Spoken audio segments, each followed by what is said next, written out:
उषा का सगा बेटा सुनील और बहू कीर्ति उन्हें उनके सौतेले बेटे के साथ छोड़कर जा रहे होते हैं। बेटा, तेरी जब कमाई बढ़ जाएगी कम से कम तब तो मुझे तू लेने आ जाना। हाँ हाँ माँ, क्यों नहीं। चलो भी, अब कितना लेट कर दिया है, टैक्सी इंतजार कर रही है बाहर।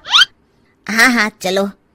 सुनील और कीर्ति चले जाते हैं और उषा उन्हें जाता हुआ देख उदास हो जाती है। तभी वहां निशा आ जाती है। अपनी सास को उदास देख निशा उनके पास जाती है।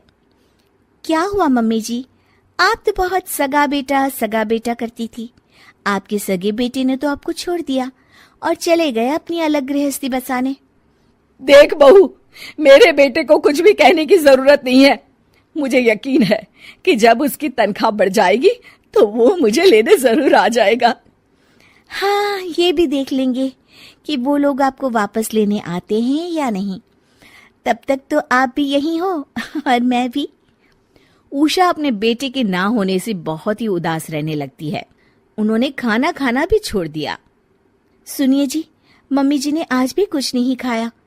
जब भी खाने के बारे में पूछती हूँ तो कह देती हैं भूख नहीं है और अपने कमरे में ही बैठी रहती हैं। ये सुनकर ऋषभ अपनी माँ के पास खाना लेकर जाता है। माँ, सुनील बेटा आ गया तू? ओह, तू है। माँ, मैं खाना लाया हूँ, खा लीजिए प्लीज। आप ऐसे भूखी रहेंगी तो बीमार पड़ जाएंगी। मुझे भूख नहीं है, ले जा तू खाना। ठीक है, फिर जब तक आप नहीं खाएंगी मैं भी नहीं जाने वाला यहाँ से। अरे तू क्यों जिद करता है? कहा ना मुझे भूख नहीं है। अरे मम्मी जी, आप खा भी लीजिए ना, ये कितने प्यार से आपको खिला रहे हैं, उसकी तो कदर कर लीजिए कम से कम। अरे तू क्यों बीच में हमेशा अपनी टांग अड़ाती है? ठीक है, लाओ दे दो।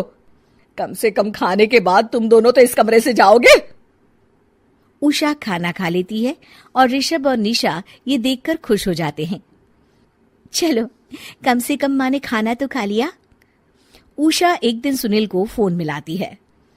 हेलो बेटा सुनील, तू घर मिलने आ जाना बहू को लेकर। कितने दिन हो गए, बहुत मन कर रहा है मेरा। हाँ हाँ ठीक है माँ, ऑफिस में बहुत काम है, टाइम मिला तो आ जाऊंगा। सुनील फोन काट देता है। हेलो सुनील बेटा। सुनील की बात सुनकर उषा उदास हो जाती है। तभी वहां ऋषभ आ जाता है।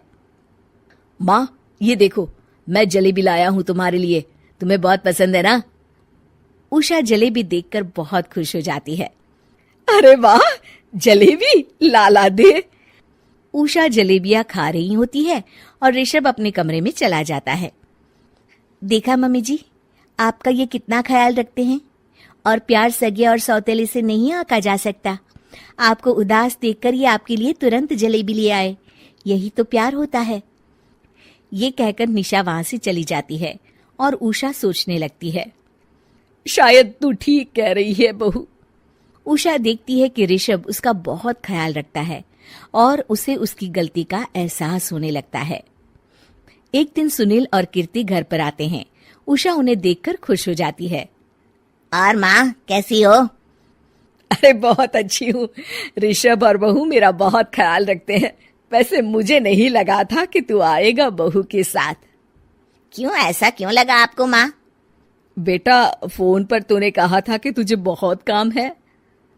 हाँ माँ, पर मुझे ये भी तो पता था ना कि मेरी माँ इंतजार कर रही होगी मेरा।